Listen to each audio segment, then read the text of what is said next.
Now, there hasn't been much that hasn't been said about Batman Arkham Knight on the Nintendo Switch, but I decided to pick up this game when it was a full price $60. And here we are a year later, and I'm finally, I would say, getting through it for the most part. This game hasn't been patched in quite a while, and I have been in the mood to play some Batman, as you can see on your screen right now. So I wanted to boot up this game after completing Batman Arkham Asylum and Batman Arkham City to see how it is now holding up on the Nintendo Switch.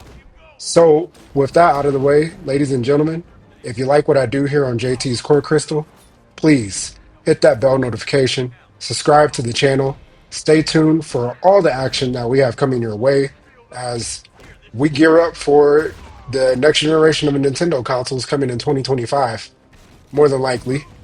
But until then, I still have a entire backlog that I need to complete. And that backlog has now started with Batman Arkham Knight.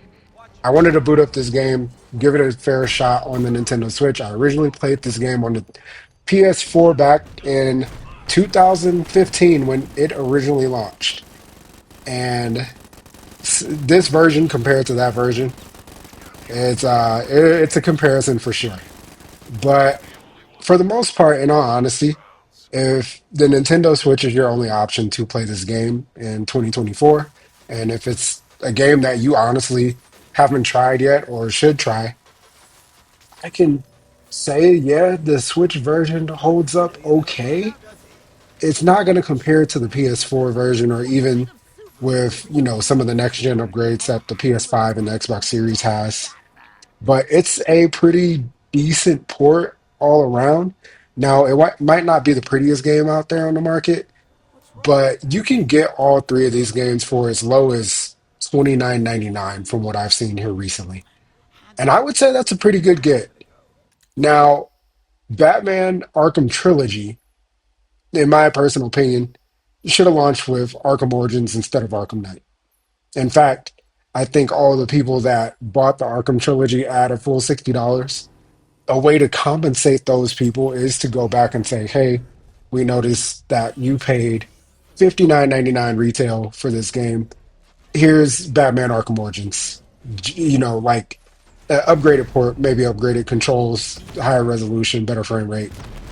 And everybody else who didn't pay $60 can go buy Arkham Origins on newer consoles for $20 or something like that.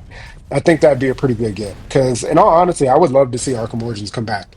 I think, yeah, out of the four games, in all honesty, it has some of the better boss battles with, being able to go fight guys like Deathstroke and Deadshot.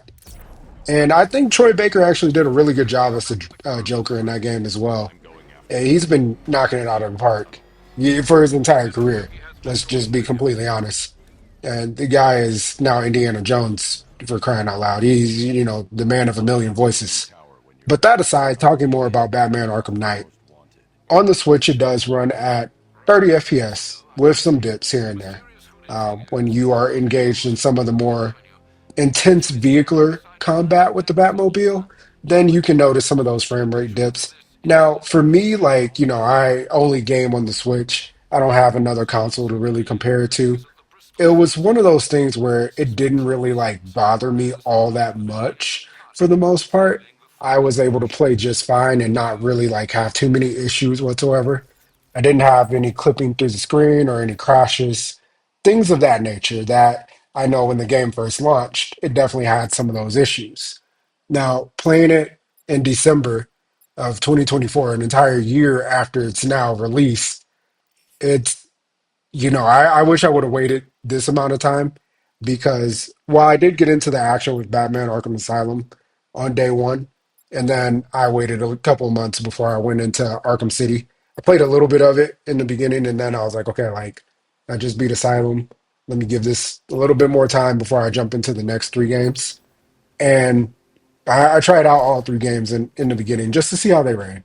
Of course, City and Asylum are going to run way better. Those are PS3 games for crying out loud. And they did get the resolution to 1080p. on the Switch version, and those do run at a consistent frame rate. So if you are, somebody who is bothered by frame rates and the Switch is not your only console, definitely play Arkham Knight on something else. Like nobody's gonna fault you there. But if you love Batman, like, I love Batman. I am a big fan of the characters, the series, the movies, the games. I wish we would get another Arkham game. I don't think that's gonna come for a long while. I think WB is gonna give us Wonder Woman and then they're gonna go back to Batman more than likely. A world's finest game of Batman and Superman would be awesome, in the coming years. But I think that's something of a pipe dream at this point, considering where WB is at in their kind of like restructure of what they're going to be doing with their key franchises. Now, the point I really want to make, I keep getting off track with this a little bit, is for $30 to get three games, you think about it this way, you're going to get two really amazing ports on the Switch with Asylum and City, and you're going to get one kind of like decent port for $30, if you can find it at that price or even 40, why the heck not? Um, yeah, it's got, a lot of game in all three of them for you to like go back to. There's a ton of replay value. Even in Arkham Knight, I feel like there's still a lot of things which you can probably see me navigating through some of the menus and see, man, like you've made like almost no progression in this game. Yeah, let alone I've been playing for about 12 hours. So there's a ton of game there to explore. There's a ton of things to do, a ton of collectibles in these games, which is something that I love. Doing all the Riddler trophies, those are back in Arkham Knight, and there's even some Riddler missions with Catwoman where you get to play as Catwoman while you're doing these missions, and of course other playable characters like Nightwing, Red Robin, Batgirl has her own like separate story. I think you can play as Harley Quinn in this one as well. I haven't really gotten that far, but I remember that from the PS4 version.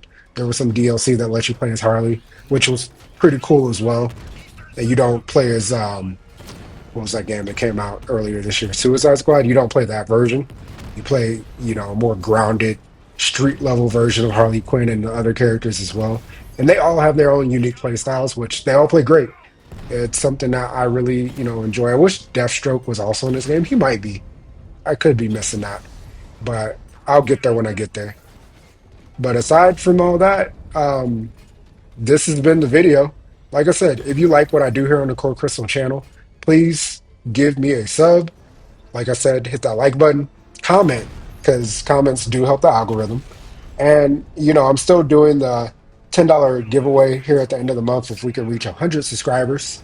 So, you know, help your boy out this week. Go ahead and sub to the channel, comment, I want 10, and a hashtag on any one of my videos. And I'll see you guys in the next one. Thank you for watching. And to fully end this video, go ahead and enjoy the small addition of gameplay that I included here. And I will see you all in the next one. Take care. Bye. We lost one, sir. He's making you look like a fool.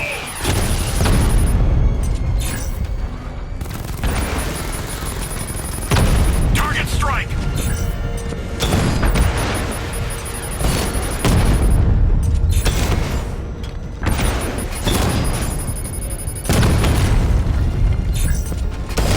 Armor breach on Mama drone.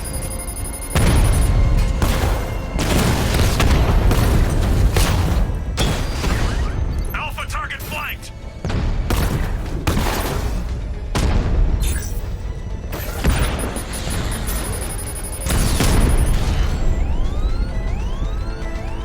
This ain't over.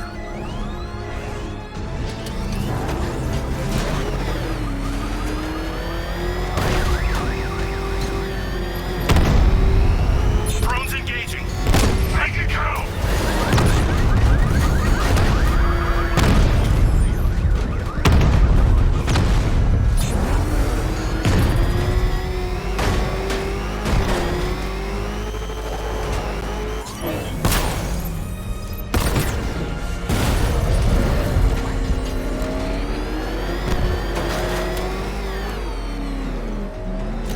The Batmobile's under attack. We need to get back there.